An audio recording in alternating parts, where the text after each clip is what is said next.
셋, 넷. 이게 뭐라고 우리는 언제나 이게 뭐라고 너무 즐거웠지. 이해하고 오해하고 울고 웃고 그렇게 이게 뭐라고 정말 이게 뭐라고 정말 이게 뭐라고 정말 이게 뭐라고 정말 이게 뭐라고 고고고고 이게 뭐라고.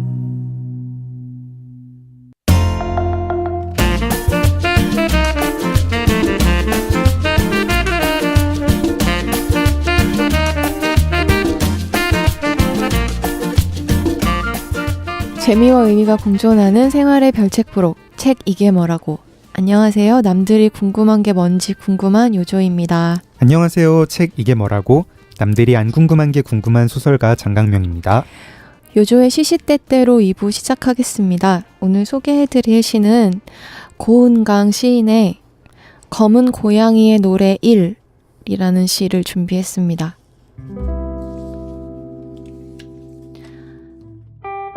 본래 우리는 눈꺼풀이 예민하고 시야가 넓어서 이승과 저승을 아우르는 촉으로 세계를 통과해 다니던 능력이 있었다네. 서슬 시퍼렇던 우리들의 홍채, 정말 아름다웠지. 그런데 그게 언제였을까? 눈앞에 나무 한 그루가 신기루처럼 자라더니 풍경 가득 열매가 들끓었다. 삶이 팽창하고 식욕이라는 것이 한껏 폭발했다. 치열하게 빨간 것이 푸른 것을 뒤덮어버린 태양의 시간, 열매의 나날들. 우리가 만든 삶이라는 게 선열이 낭자한 축제인 줄도 모르고 온통 뜨거웠다. 밤낮으로 풍요로웠다. 그런데 말이지, 아무리 먹어도 배가 고파.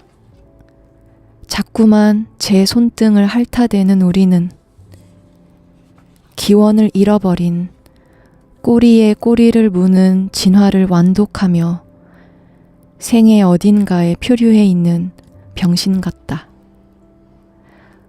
삶이라는 유일신.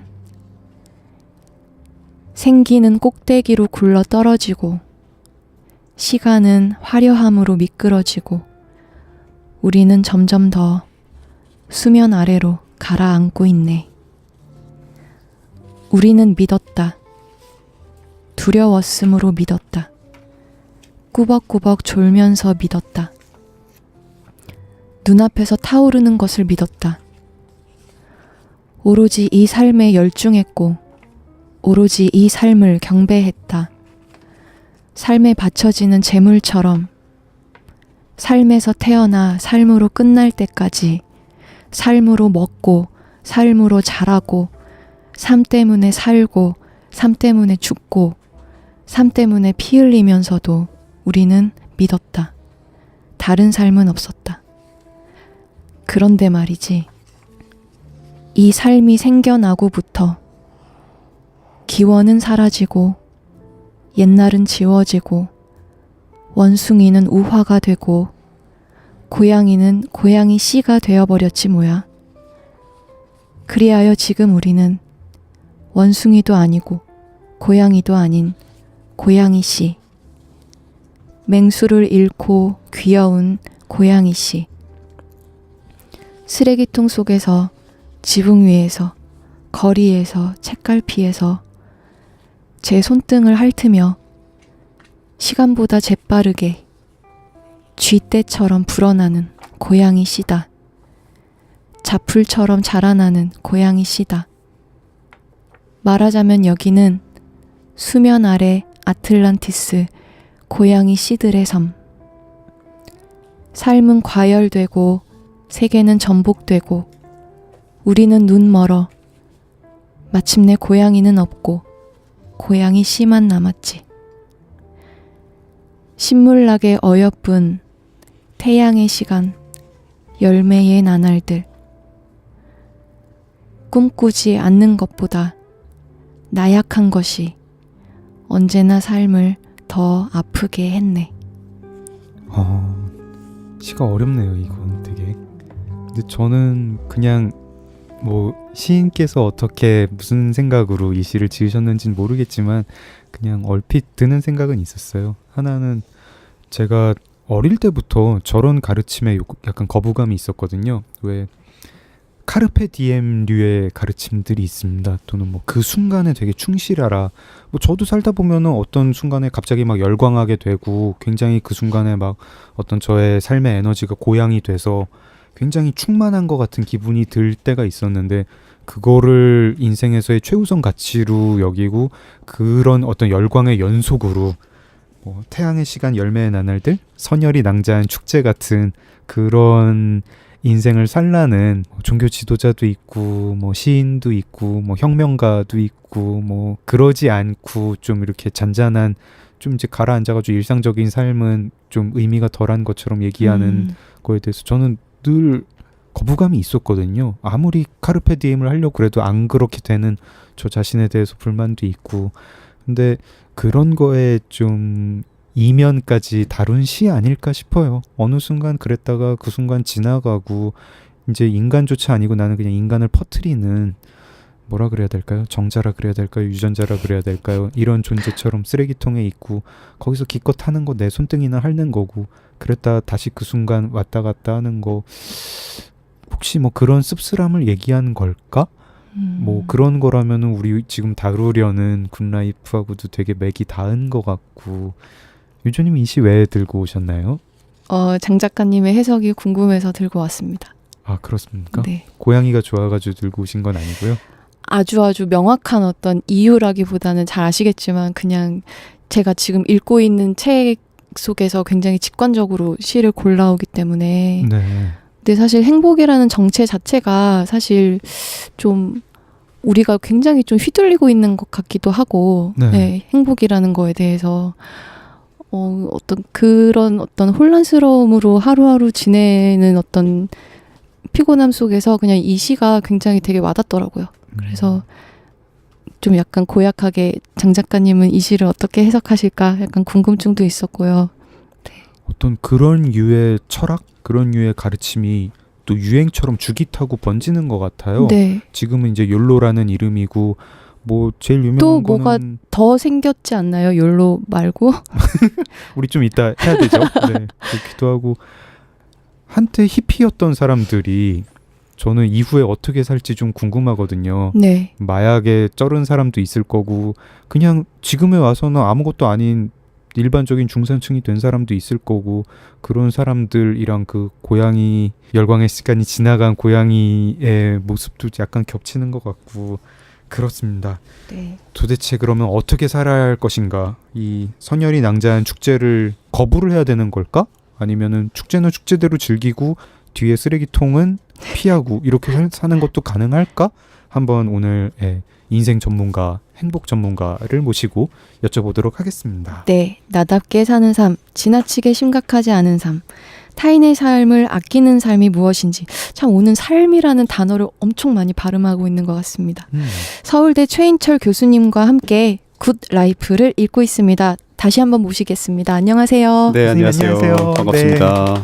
어떻습니까? 그 막 열광하면서 사는 삶 이거에 네. 대해서는 교수님 어떻게 생각하시나요? 또 욜로 요런 열풍 내지는 1960년대 어떤 젊은이들을 사로잡았던 영미권 구미 젊은이들을 사로잡았던 뭐 그런 종류의 열광적이고 오늘에 집중하는 삶 이건 네. 어떻게 생각하시나요? 저도 그 2002년 우리 월드컵 네. 거리 응원 그때도 이미 제가 서울대 교수였는데 네. 그때 그랬던 것 같거든요.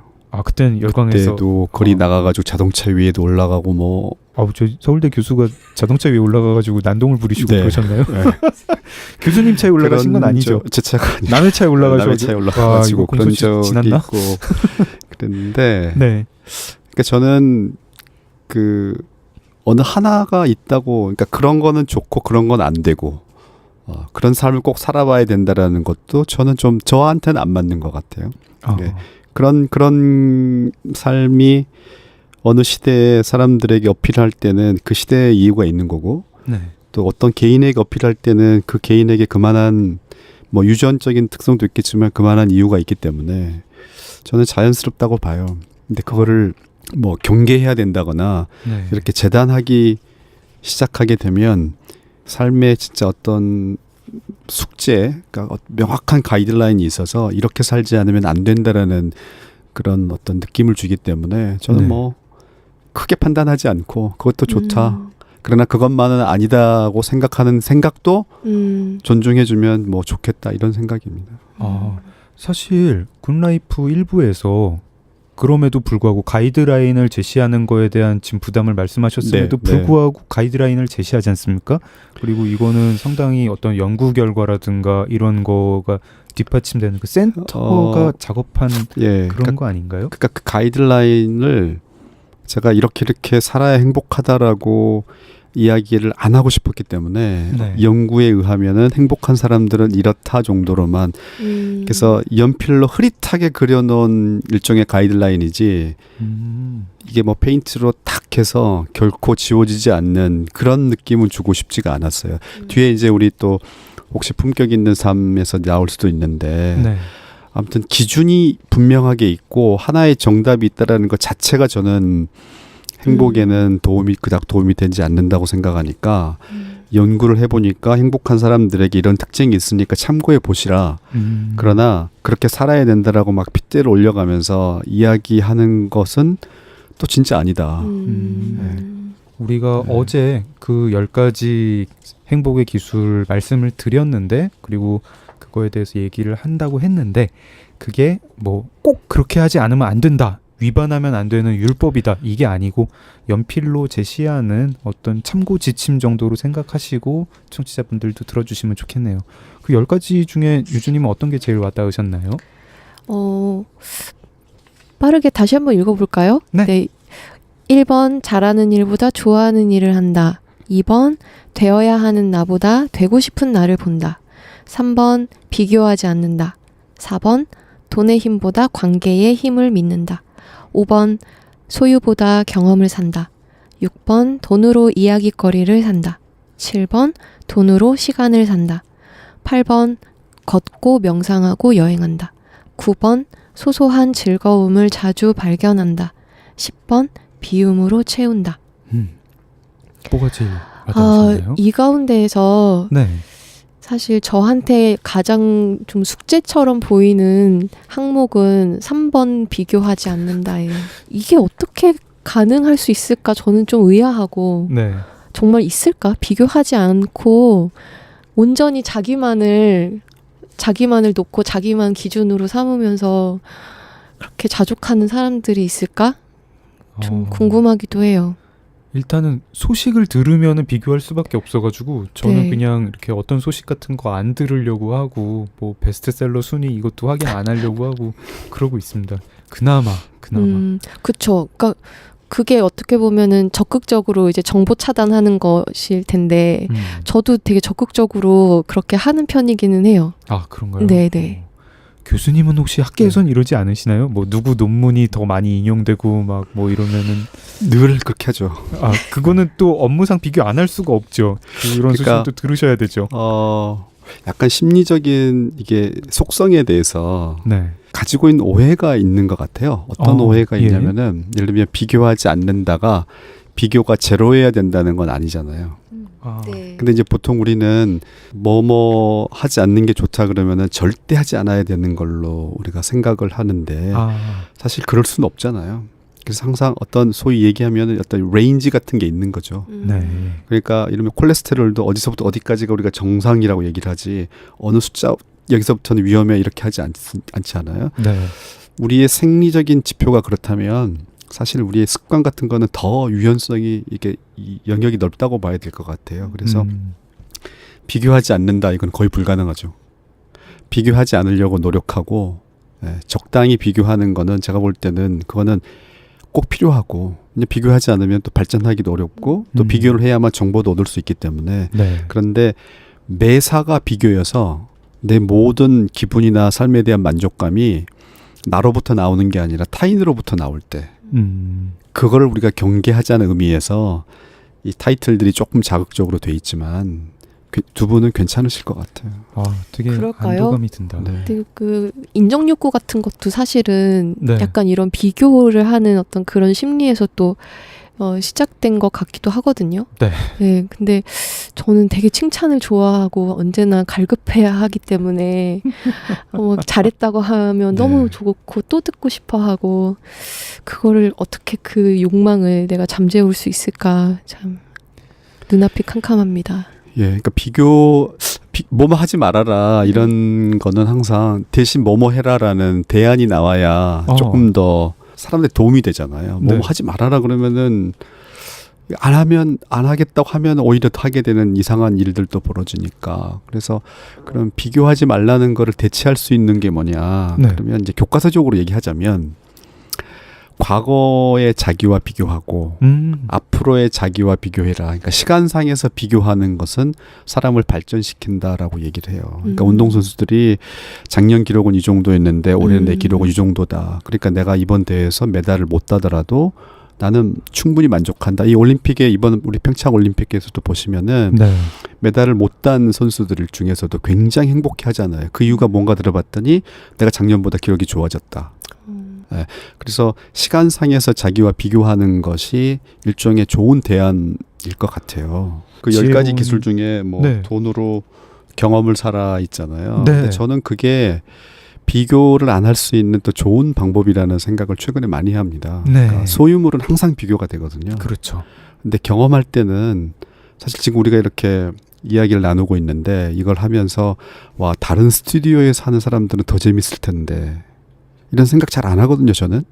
두 분 어떠신지 모르겠어요. 다른 독자랑 더 재밌었는데 이런 생각 하시는지 모르겠는데. 그거보다는 이제 저기 순위 비교 같은 거 도서문화 지금 순위가 어떻게 되나 팟빵 네, 그런 뭐 거. 더운 날 밤에 내가 치맥하고 있다. 네. 그럼 그거 자체로 만족해서 그걸 즐기잖아요. 네. 근데 그 시간에 내 친구는 수입 맥주를 마시고 있을 텐데 이런 생각도 잘 하지 않는다는 얘기예요. 그래서 경험에서 사는 시간을 늘리면 내가 비교하지 말아야지라는 결심을 안 해도 비교가 좀 덜 일어난다. 그러니까 비교할 수밖에 없는 영역을 넓혀놓고 비교하지 말아야지라고 하는 거는 굉장히 안 좋은 전술인 것 같아요. 그리고 또 그 얘기 나눠보면 좋겠다라고 생각이 되는 게 네. 아마 많은 분들이 이 고민을 하고 계실 것 같아서 좋아하는 일과 잘하는 일 나는 어느 쪽으로 가야 될까라는 고민을 되게 많은 분들이 하고 계시잖아요. 특히 대한민국 20대에서 30대 초반까지는 정말 교수님께도 이런 질문 많이 오지 않나요? 고민 상담을 이걸 한번 칼럼 엄청 쓰셨을 네. 때 굉장히 화제가 되지 않았던가요? 실제로 많은 사람들이 하는 고민이고 네. 저도 그 과정을 한번 크게 겪었죠. 제가 원래는 대학을 공과대학으로 입학을 했습니다. 아, 그래서 저희 학교에서 공대를 2년을 다니고 그러다가 제가 좋아하는 일이 아닌 것 같아서 네. 좋아하는 일 하자 그래서 제가 이제 심리학과로 그때는 이제 전과 같은 게 안 되니까 그때는 학력고사 저희 학력고사 세대 다시 시험을 치신 학력고사를 또 건가요? 한 번 치러서 심리학과로 제가 온 서울대 2번 입학하신 분.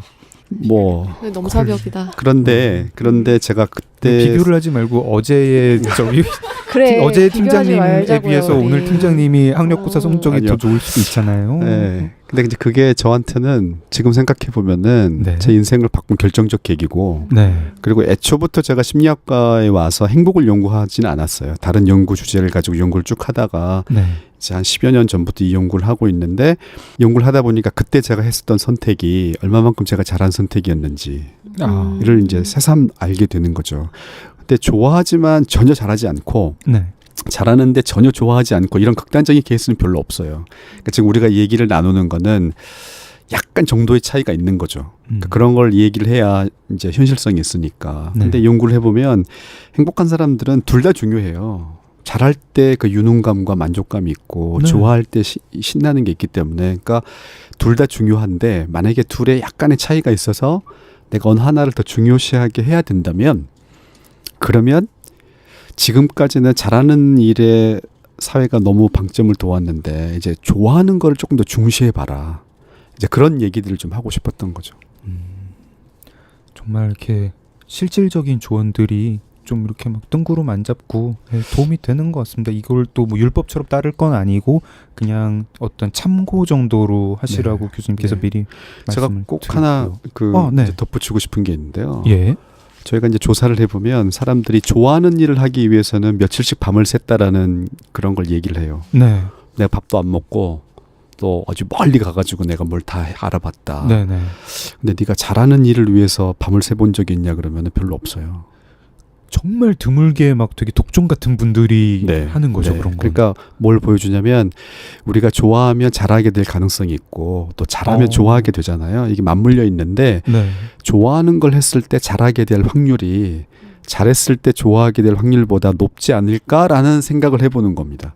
그래서 무조건 네가 잘하지 못하는데 좋아하는 일을 하라는 얘기가 아니고 네.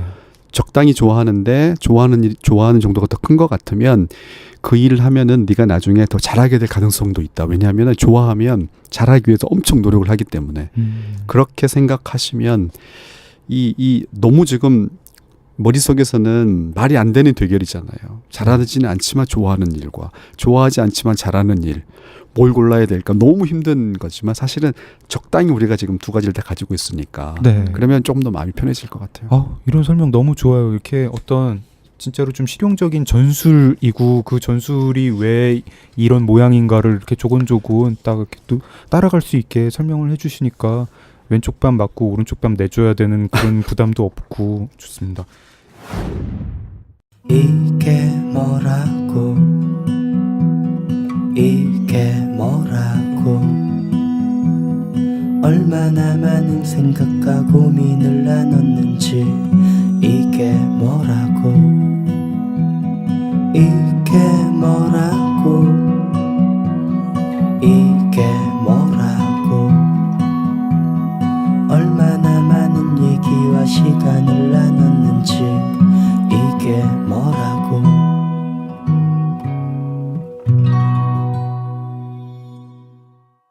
2부 의미 있는 삶은 이제 의미란 무엇인가, 그리고 의미와 쾌락은 어떻게 다른지, 그리고 또 인생에서 추구할 만한 커다란 의미에는 어떤 것이 있는가, 뭐 이런 거를 다루는데요. 네. 저는 여기 읽으면서 예전에 장 작가님께서 나는 행복보다 의미를 더 추구한다라는 네. 말씀을 하신 적이 있다고 하셨었잖아요. 네. 그 얘기가 좀 많이 생각이 났었거든요. 저는 여기서 정말 이 책 읽다가 이거 내가 하던 생각인데 라고 돼 있는 게 단어만 다른 게 있었어요. 저는 한국이 싫어서라는 책을 쓰면서 거기서 이제 주인공이 행복의 두 종류가 있구나. 하나가 뭐 자산성 행복이고 또 하나가 현금 흐름성 행복이구나. 뭘 성취해서 오래 가는 게 자산성 행복이고 매일매일 그날 왔다가 사라지는 게 현금 흐름성 행복이다. 주인공이 회계학 전공자였기 때문에 그런 식으로 얘기를 했는데 교수님께서는 그걸 의미 경험이랑 쾌락 경험으로 나누시고 저는 읽으면서 내가 그때 했던 그 생각인데? 라고 생각이 들더라고요. 네. 그리고 저도 그 소설에서 두 개 다 중요하다. 사람이 그런 거였는데 의미 경험, 쾌락 경험 다 중요하다. 어느 거를 위해서 희생을 하는 게 아니다. 이런 거에서 또 무릎을 쳤습니다. 네. 우리가 언제 경험할까? 그러면은 큰 조건 중에 하나가 즐거울 때 의미를 경험해요. 그러니까 이 두 가지가 보통 같이 가요. 그래서 우리가 예를 들면 오늘 이 방송을 즐겁게 잘 끝내잖아요. 그러면 네. 되게 의미 있었다고 느낄 가능성이 있어요. 그러니까 이 두 개가 양자택일의 문제가 아니고 네. 같이 가는데 이게 완벽하게 같지는 않은 거죠. 그래서 미묘하게 다른 점들을 이제 찾아보는 거예요. 네. 그럼 거기에 진짜로 미묘하게 다른 게 있어요. 그러니까 의미를 경험하기 위해서 즐거우면 된다. 의미를 따로 추구하지 말고 그냥 즐겁게 살아라 이렇게 얘기하는 분도 있는데 네.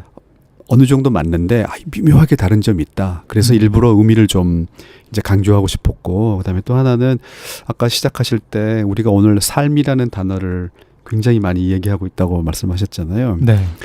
삶이라는 게 일종의 자기가 자기를 자각하는 거잖아요. 네. 자기에 대한 자각이 없으면 우리는 삶이 없는 것 같거든요. 그러니까 음. 인간과 동물이 다른 점이 인간은 자기를 의식하면서 사니까 인간은 자기의 삶이 있고 동물은 삶은 없을 것 같아요. 동물에게는. 그러니까 인간과 동물이 느끼는 행복의 공통점은 아까 진화론 쪽을 보시면은 뭐 맛있는 거 먹고 뭐 어떤 신체적인 경험을 하고 이런 거는 다 똑같이 느끼는 건데 쾌락 경험은 동물도 쾌락 경험. 느끼는데 그렇죠. 네. 근데 우리는 삶이 있어요. 그러면 그 삶을 마치 작가가 어떤 스토리를 쓰듯이 자기 삶을 구성해 나가잖아요. 그럴 때 인간이란 존재가 쾌만 추구하는가? 그건 아니고 거기에 의미가 중요하게 작동한 것 같다. 그러니까 삶을 생각하면 의미가 조금 자연스럽게 들어오는 것 같아요. 책에 약간 언급되는 부분 중에 그런데 한국은 굉장히 의미 경험을 강조하는 사회다라고 이렇게 나와 있는데 뭐 어떤 민족보다도 우리는 의미를 중시하는 민족이다 이런 구절도 있었고요. 그거 조금 설명을 들을 수 있을까요? 그게 뭐 연구가 막 그런 연구도 있었던 건가요? 네, 그런 조사가 있었어요. 아, 그렇습니까? 그래서 당신은 얼마만큼 그 즐거움, 쾌락이 중요하다고 생각한 쾌락 지향성이 있는지, 네. 또 의미 지향성이 있는지, 그다음에 뭔가 열심히 몰입하는 몰입 지향성이 있는지 이 세 가지로 이제 구분하고 측정하는 도구를 가지고 몇 개 나라를 해보니까 네. 우리나라가 의미 지향성이 가장 높게 나와요. 아 그런가요? 그 네. 저기 뭐 한자 문화권 다른 나라하고 비교해서도 그런가요? 중국, 비슷한데 일본. 우리가 유독 높게 나와요. 아. 그러니까 우리는 신나게 놀다가 네. 마지막에 우리 너무 노는 거 아니야라고 죄책감을 느껴요. 아, 그냥 노는 거를 끝까지 밀고 나가서 한번 끝까지 놀아보면 좋은데 우리 너무 노는 것 같아. 뭐 이런 생각이 자연스럽게 우리 안에 들어오죠.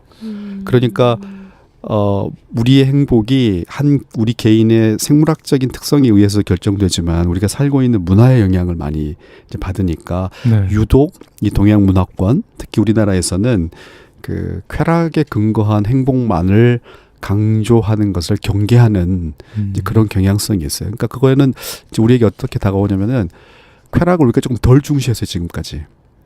그러니까 쾌락을 좀 더 중시해야 돼, 재밌게 사는 거를. 네. 예, 그거를 그동안 너무 우리가 좀 결핍돼 있었던 거죠. 그러니까 즐겁게 더 놀아야 된다라는 걸 의미하기도 하고, 그다음에 또 한편 그러나 너무 즐거운 것만을 강조해서 이 의미를 놓치는 정도까지는 안 갔으면 좋겠다. 뭐 이런 의미죠.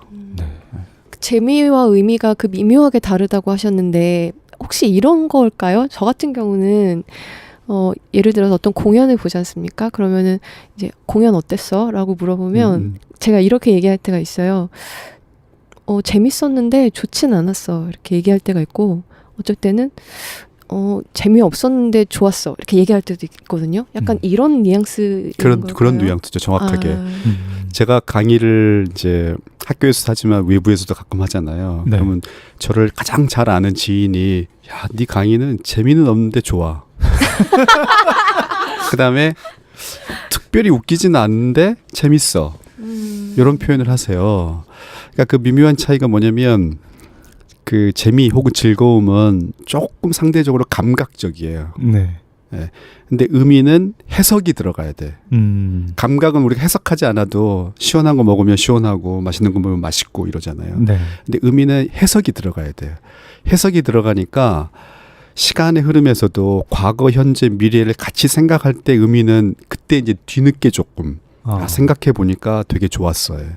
근데 즐거움은 생각하지 않아도 지금 좋은 거죠.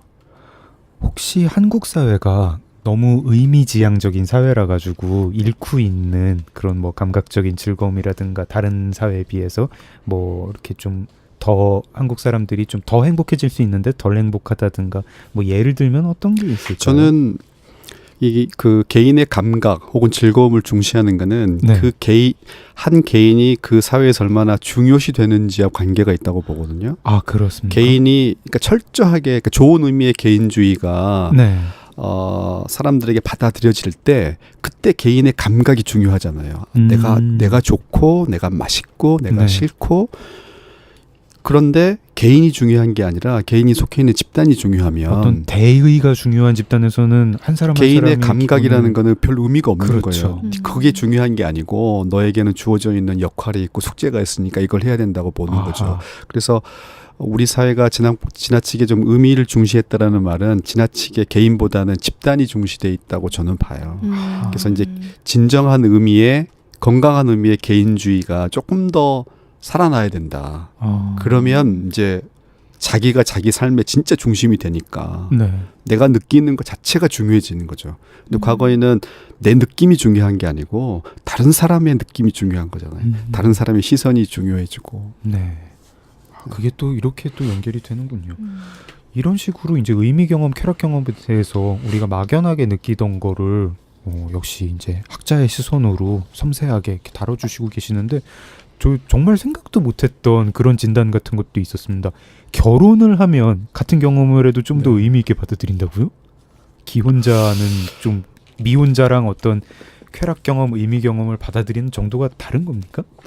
그 부분은 그 너무 많은 해석을 지금 하긴 어려운 단계인 것 같아요. 저희가 이제 의미 경험과 재미 경험의 네. 차이를 그 밝히는 연구를 하면서 네.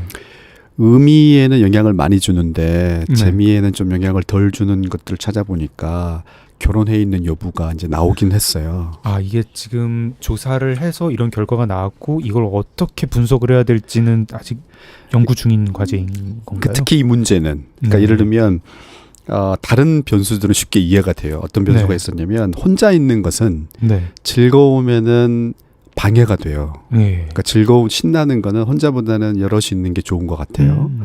그런데 혼자 있는 것이 크게 방해가 안 되는 게 의미 경험이에요. 네. 사람들은 혼자 있어도 나름대로 의미가 있어요. 그건 우리가 직관적으로 이해가 되잖아요. 네. 네.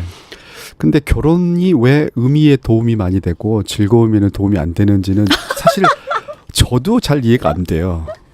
혹시 네. 이제 답을 이제 질문에 설문에 네. 답변을 해야 되니까 네. 즐겁진 않은데 내가 결혼 생활을 유지해야 되는 이유를 즉석에서 아니요. 무의식 중에서 네, 그런 건 그렇게 아닐까요? 질문한 게 아니었고 아, 결혼 유무는 이미 처음에 이제 그 측정을 해놓은 거죠. 네네네. 그리고 나서 저희가 측정한 거는 매 순간의 즐거움과 아. 매 순간의 의미를 물었고 그 의미가 변화하는 정도가 결혼 유무에 따라서 크게 영향을 받는지 네. 매 순간의 즐거움의 정도가 변하는 정도가 결혼 유무에 따라서 변하는 정도를 봤더니 결혼 유무는 즐거움의 차이에는 크게 영향을 안 주는데 네. 일상에서 경험하는 의미에는 좀 영향을 주더라는 거예요. 음. 뭐 가능성들은 여러 가지가 있죠. 예를 들면 자녀가 있기 때문에 아하. 자녀가 주는 의미가 굉장히 크거든요. 네. 그런 게 있을 수도 있고 그다음에 결혼을 하게 되면은 자기 정체성이 하나가 더 늘어나잖아요. 네. 개인에서부터 남편이자 아내 혹은 아빠 엄마가 되니까. 네. 근데 의미 경험에는 정체성이라는 게 되게 중요하거든요. 아.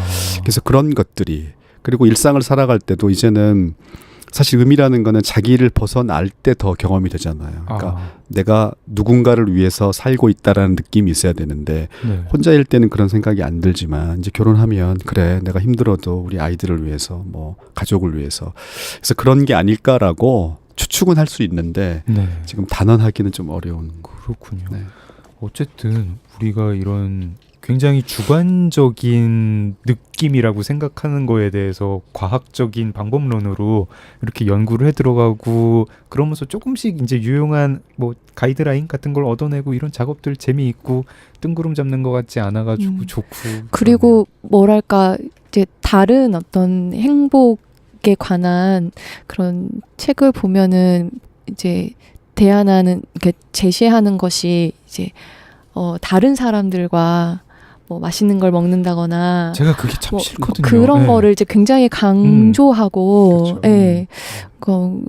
타인을 통해서만 행복을 경험할 수 있다. 약간 이런 혼자만 메시지를 살면 무슨 재민겨 막 이런 거에 그런 대해서 메시지를 전달하죠. 재밌는데 막 이렇게 얘기하고 싶은 근데 이 책을 읽으면서 너무 좋았던 게 혼자 있을 때의 행복을 굉장히 중요하게 생각하고 있다라는 느낌을 네. 되게 강하게 받았고 저 역시 장 작가님도 마찬가지지만 저도 혼자 있는 게 정말 행복하거든요. 너무 좋고 필수한 어떤 순간이고 그 점을 너무 잘 이해하는 책을 만난 것 같아서 너무 좋지 않았나요? 그 부분이? 그게 저기 과학적으로 뭔가 뒷받침이 된다고 이렇게 얘기를 들으니까 그래 나 이상한 놈 아니구나 뭐 이런 안도감이 좀 들었습니다. 네, 그래서 그러니까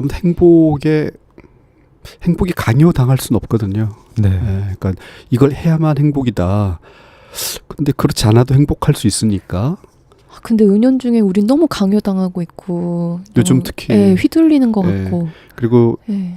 의도와는 달리 이제 이 책도 제가 글을 잘못 썼을 수도 있지만 잘못 이렇게 이해하게 되면 전에는 행복만 하면 됐었는데 행복해야 되고 의미 있어야 되고 품격까지 있어야 되고 그다음에 또 행복에 또 여러 가지 종류가 있고 그래가지고 숙제로 느끼실까 봐. 근데 그게 아니고 네. 이런 옵션들이 다양하다. 그러니까 하나만 생각하시지 말라는 의미에서 여러 개를 제시했는데 이걸 다 해야만 잘 사는구나라고 또 오해하실 수도 있어서 그 점은 사실 좀 걱정이에요. 그리고 또 책 읽으면서 저희가 이제 토론할 때 장 작가님 같은 경우는 이제 굉장히 어떤 추구하고자 하는 목표가 뚜렷하게 있는 분인데 그 목표가 이제 자기 착취로 이어지는 것에 대한 네. 어떤 그런 것도 좀 문제 있는 것이 아닌가라는 생각을 되게 많이 하신 것 같더라고요. 그쵸? 저는 의미 경험을 너무 추구를 하다 보니까 얼굴은 그렇게 안 보이세요? 네, 얼굴은 그냥 마냥 네. 즐거워 보이는데요. 사실 굉장히 이렇게 심각한 고민들을 늘 네, 이렇게 이거 어떻게- 웃어요. 네, 이상하게. 저를 행복 전도사라고 소개하는 분들이 가끔 계세요. 근데 제가 제일 싫어하는 자기를 행복하게 만들어 달라. 근데 네. 저는 그냥 행복에 관한 데이터를 모아가지고 연구하는 사람이니까. 행복 그래서 이제 연구자이시고. 예, 그 질문 저도 똑같은 거의 비슷한 상황이에요. 아 그렇습니까? 네. 그래서 이 책을 보시면 아시겠지만 네. 다른 학자가 쓴 책에 비해서는 좀 점잖을 거예요. 네. 좀 더 의미를 추가한 쪽이 그러니까 자기 스타일이 좀 반영이 된 거죠. 아, 그러니까 저는 연구도 그쪽으로 조금 많이 했고. 아, 근데 이제 제가 그러면서 나는 즐거움이 조금 결핍되어 있는 사람이었구나. 그래서 그걸 의도적으로 노력을 많이 해요. 아, 그래서 굉장히 즐거움을 좋아졌어요. 느끼려고요? 예, 즐거운 일을 많이 하려고 아, 네, 그렇게 하고 그다음에 이제 적어도 제가 저 스스로를 좀 위로하는 방법은 네. 균형에 대해서 예. 이게 균형이 중요한데 기계적 균형이 아니잖아요. 네. 요즘 워라벨 같은 경우가 기계적 균형으로 해석되면은 매일 똑같이 항상 출근 퇴근 똑같이 그 시간 해서 일을 더 하고 싶은데도 그냥 퇴근. 네. 사실 우리가 이런 건 그거는 아니거든요. 말이 안 되죠. 그렇죠. 네. 그러니까 이런 그 즐거움과 의미의 균형이라는 것도 기계적인 균형이 아니고 진짜 의미 있게 어떤 목표를 추구할 시기가 있다. 그리고 그 시기에는 내가 올인한다. 그리고 그게 끝난 다음에 즐거움을 더 추구하는 걸 하겠다라는 그 자기의 어떤 어웨어니스가 있으면 그리고 인생을 좀 길게 보는 거죠. 네. 그러면 불필요한 부담감이 없을 것 같아요. 안 그러면 매일매일 균형이 나는 왜 오늘 또 즐기지 못했나 이렇게 되는데 그 생각을 갖게 되면 좀 벗어나지 않을까 제 경험입니다. 어떻게 좀 도움이 되신 것 같나요? 다 듣고 나니까 어찌할 바는 모르겠는데 그래도 듣는 동안에 이렇게 네, 도움이 됐습니다. 무엇보다 이렇게 교수님도 그냥 같은 고민을 안고 있다는 게 네. 위안이 되네요. 우리 이제 행복, 의미 얘기했고 품격으로 넘어가 볼까요? 네. 네. 이제 3부 품격 있는 삶은 이제 행복과 겹치기도 하지만 조금 다른 덕성의 문제를 다루고 있는데요. 네. 우리가 갖춰야 할 덕, 그리고 그 덕을 좀 더 쉽게 갖추는 방법을 제시하고 있습니다. 뭐 사는 곳을 옮기고 여행을 다닌달지, 뭐 감사할 줄 알고 냉소적이지 않고 등등 뭐 이런 얘기들이 나오는데요. 이 굿 라이프에서는 덕스러움이 있는 삶을 품격이라고 표현하고 있는데 왜 우리는 품격 있는 삶을 살아야 되는 걸까요? 이 3부를 어떤 타이틀로 할까 고민을 굉장히 많이 했어요. 일단 세 파트를 하고 싶다. 행복, 의미, 그리고 다른 어떤 것. 네. 그 생각은 있었는데 이걸 어떤 말로 할까? 철학에서는 이제 덕스러운 삶이라 그래요. 네. 네. 그런데 덕하게 되면은 제 자신이 너무 무겁게 느껴지는 거예요. 약간 도덕적인 느낌도 너무 많이 예. 나고 즐겁게 살자고 얘기를 했는데 갑자기 덕을 얘기하니까 이건 좀 아닌 것 같고 그리고 이제 제가 생각하는 거는 뭐였냐면은 심리학을 공부하다 보니까 우리가 우리 안에 가지고 있는 안 좋은 생각들을 오해들이 굉장히 많은 거예요.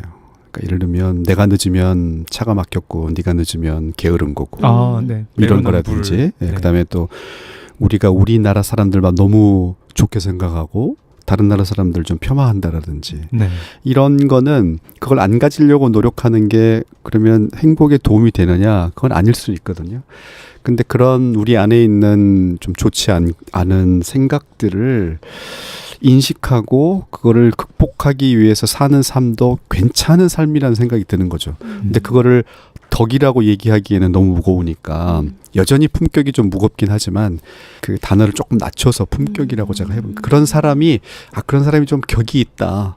그리고 적어도 그런 삶을 사는 사람 스스로가 덜 행복할지라도 그 사람 옆에 있는 사람은 행복하겠구나 라는 생각을 한 거예요. 아, 저런 생각을 진짜 훌륭한 생각을 하면서 산다. 그러니까 그걸 보고 내가 예를 들면 영감을 느끼거나 이럴 수 있잖아요. 그러니까 적어도 주변 사람들을 행복하게 만들 수 있겠구나라는 생각을 하면서 이제 이 부분을 쓰게 됐습니다. 그러니까 이제 이 책이 행복에 대한 교과서는 아니잖아요. 네. 행복에 대한 백과사전도 아니고. 네. 그러니까 제가 전달하고 싶었던 거는 행복에 대해서 이런 것들이 있습니다라고 소개하기보다는 그런 것에 일부 기초하지만 제가 생각하는 잘 사는 거를 이제 소개하고 싶었던 거예요. 네. 그러면은 행복이라는 용어에 구체어 집착하지 말자. 그냥 크게 생각해 보면 잘 살고 싶은 거죠. 네. 나는 잘 살고 싶다. 그걸 행복이라고 부르든 다른 말로 부르든. 그러면 내가 생각하는 잘 사는 게 뭘까? 행복하게 살고 의미 있게 사는 거지만 내 안에 있는 여러 가지 안 좋은 것들을 완전히 극복할 수는 없지만 그거를 극복하기 위해서 노력하면서 사는 것도 이게 멋지지 않을까. 그러니까 심리학을 공부해 보니까 우리 안에 있는 좀 약하고 악하고 못된 것들이 너무 많다라는 거를 이제 체계적으로 알게 되잖아요. 네. 그리고 집요하게 저희가 그걸 또 파헤치잖아요. 네. 그러니까 이런 거를 극복하는 것 자체가 멋지지 않을까. 그거를 이제 소개하고 싶었던 거죠. 그러니까 구태여 다른 사람들에게 봉사하고 사회를 위해서 일을 하시고 이런 거 말고 네. 그냥 우리가 좀 좋은 생각하면서 살면 좋지 않을까. 그렇군요. 네. 저는 개인적으로 이 세 번째 챕터가 너무너무 좋았거든요. 왜냐하면은 제가 평소에 하던 생각하고 너무 많이 닿아 있어가지고 네. 제가 이 시트에서 저희끼리 이제 뭐 독서 토론할 때 되게 많이 했던 얘기 중에 하나가 저는 되게 좋은 사람이 되고 싶어 하는 강한 욕망을 가지고 있어요. 네. 근데 왜 그러냐면 좋은 사람이 되면 그 좋은 사람이 되어 있는 내가 나를 보면서 굉장히 그 자존감을 느끼고 제가 저를 되게 좋게 보게 되거든요. 그러니까 되게 튼튼해짐을 느끼는 거예요. 저 스스로가. 아까 얘기한 뭐 남하고 비교한다거나 그런 일도 다 안 하겠지요. 제가 튼튼함을 느끼면. 그래서 항상 좋은 사람이 되고 싶어서 노력하고 그러면서 내가 나를 더 사랑할 수 있는 발판을 내가 이렇게 만들어 가는 것이죠. 좋은 사람이 되려는 노력을 통해서. 근데 여기서도 이제 약간 그런 비슷한 얘기들. 내가 좋은 사람이 그런 점에 있어서 말씀해 주시는 게 제가 생각했던 거하고 너무 다 있어서 네. 그 시트에도 얘기했지만 그 어떤 또 리스트가 있지 않습니까? 네. 10가지 리스트? 네. 예, 그거 보면서 또 너무너무 좋다고 그런 얘기 했던 기억도 있고. 읽어볼까요? 그것도? 네. 품격 있는 삶을 위한 10가지 지침인데요. 이것도 한번 제가 쭉 읽어봐 드리겠습니다. 1번, 자기 중심성을 극복하기 위해 노력하는 삶. 2번, 여행의 가치를 아는 삶. 3번, 인생의 맞바람과 뒷바람을 모두 아는 삶. 4번, 냉소적이지 않은 삶. 5번, 질투하지 않는 삶. 6번, 한결같이 노력하는 삶. 7번, 내 그럴 줄 알았지 라는 유혹을 이겨내는 삶. 8번, 가정이 아름다운 삶. 9번, 죽음을 인식하며 사는 삶. 10번, 지나치게 심각하지 않은 삶. 좋다. 저도 유주님이랑 비슷한 이유로 이렇게 2, 3부 되게 의미심장하게 읽었는데 저한테는 저 당연히 이제 동물적 쾌락을 추구하고 그 다음에 저한테 의미는 주로 업적으로 다가오더라고요.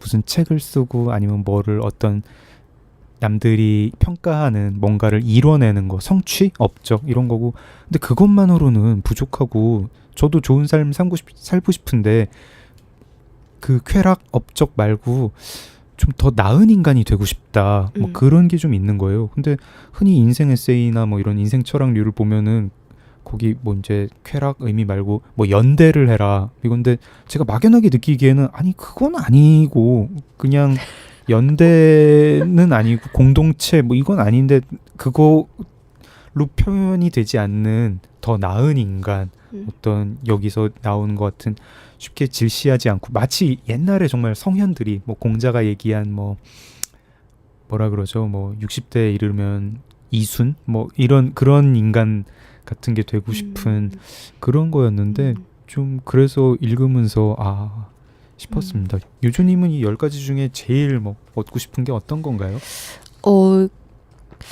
저는 일단 되게 중요한 저한테 있어서 중요하지 않나라고 생각되는 게 4번 냉소적이지 않은 삶하고 6번 한결같이 노력하는 삶인 것 같아요. 한결같이 노력하고 계시지 않은가요? 저 노력 잘 안 해요. 아 그래요? 네. 노력하는 거 별로 안 좋아한다. 너무 싫고 그냥 어떻게 우연히 했는데 내가 잘하면 그냥 하고 했는데 별로 소질이 없는 것 같다 그러면 그냥 안 해야지 약간 이렇게 생각하게 되던데요. 그래요? 매일 어떻게든 회식을 하려고 노력하고 막 그런 거 아니었어요? 어떻게든 회식 자리를 만들기 위해 노력하고. 그러네? 되게 네. 노력가네요 한결같이. 제가. 네. 그렇군요. 그리고 이제 5번 질투하지 않는 삶 같은 경우는 물론 질투가 굉장히 그 본인을 너무 그 피곤하고 힘들게 하는 감정이기는 한데 이게 그래도 조금은 필요한 것 같기도 해요. 질투라는 감정도. 그 이제 제목이 그 네. 글의 내용을 다 반영하지 못할 때가 있잖아요. 그 질투하지 않는 삶에서 네. 제가 제일 전달하고 싶었던 거는 집단적 질투. 아. 개인이 질투하는 건 너무 자연스럽잖아요. 네. 나보다 너무 잘하는 사람이 있으면은 아우 질투 뭐 좀 실수했으면 좋겠다. 샤덴프로이데 같은 거. 네. 저 그런데 완전 그런 사람이에요. 네, 저도 뭐 많이 느껴요. 그런데 집단적으로 집단의 어떤 화목 이런 명분으로 그 잘하는 사람을 의도적으로 배제하거나 폄하하거나 네. 또 그런 사람을 좌절시키거나 또 그럴 가능성이 있는 사람들 아예 안 뽑거나 하는 일들이 왕왕 벌어지거든요. 네.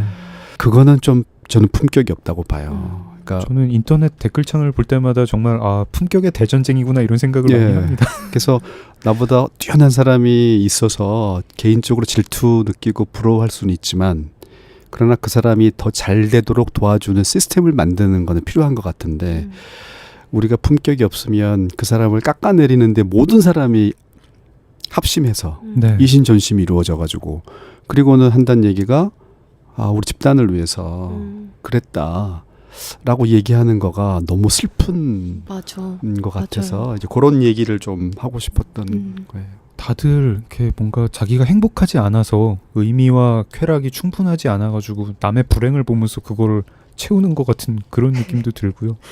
뭐 1번에서 10번까지 다 들으면은 1번에서 9번까지 다 들으면은 다들 아실 것 같은데 지나치게 심각하지 않은 삶 이거는 제목만 들으면은 청취자분들이 무슨 말이지? 뭐 할 것 같기도 하거든요. 이것만 좀 설명을 한번 부탁드릴까요? 예, 그러니까 어제도 말씀드렸던 내용인 것 같은데요. 네. 일단 기준이 너무 분명한 거는 자유의 침해를 주는 것 같아요. 네. 글을 쓸 때도 네. 너무 잘 아시겠지만 반드시 이런 게 지켜져야 된다라든지 꼭 필요하다든지 이렇게 글을 쓰면 자기는 중요해서 썼는데 독자 입장에서 읽어보게 되면은 너무 강요받는 느낌? 그러니까 이게 중요하다라는 확신이 내게는 있지만 네. 다른 사람이 꼭 거기에 동의해야 된다라는 법칙은 없는 것 같거든요. 그래서 확신은 같지만 그거를 그렇게 남에게 강요하지 않는 것. 그 가치가 점점 커지는 것 같아요. 네. 그리고 실제로 또 연구들도 그런 걸 보여주는 것 같아서 그래서 제 책의 마지막 문장도 그래서 이 책도 심각하게 받아들이지 말아라. 제가 좀 꼬리를 내렸어요.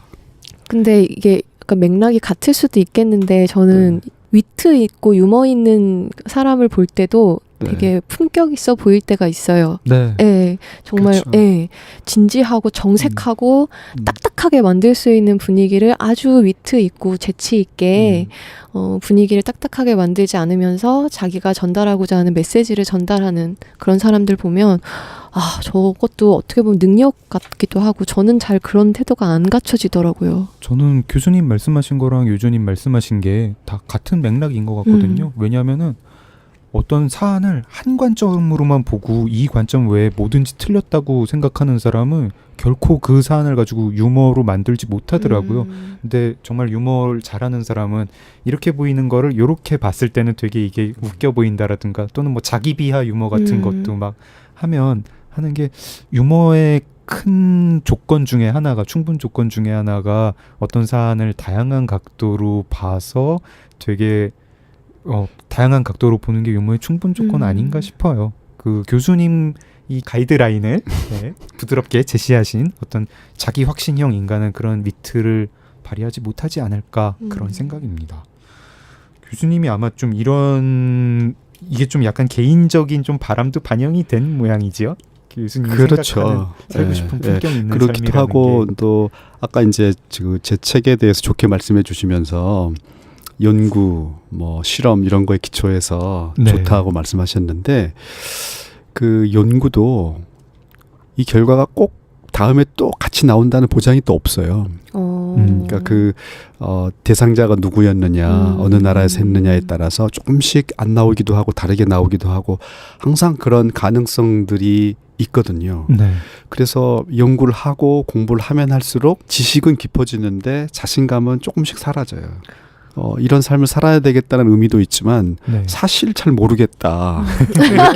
이렇게 얘기는 하기는 했지만 다음에 해보니까 최 교수님 그 연구 그대로 안 나오던데요. 뭐 이럴 수도 있잖아요. 그래도 뭐 한국인만 대상으로 한 게 아니라 미국인도 연구하시고 고등학생도 연구하시고 물론 그 설문에 다 그렇게 그렇긴 넣지 했지만 않으셨습니까? 그래도 언제나 내가 틀릴 수 있다라는 가능성을 가지고 사는 게 학자의 운명 같은 것 같아요. 그래서 더더군다나 이게 진리다라고 말하는 거는 좀 어렵다 이런 생각이죠. 아, 진짜 그런 오히려 것 이렇게 같아요. 말씀해 주시니까 더 믿음이 가요, 책이. 그쵸? 네. 음. 앞으로 교수님의 연구 주제가 뭔지 너무 궁금한데요. 예.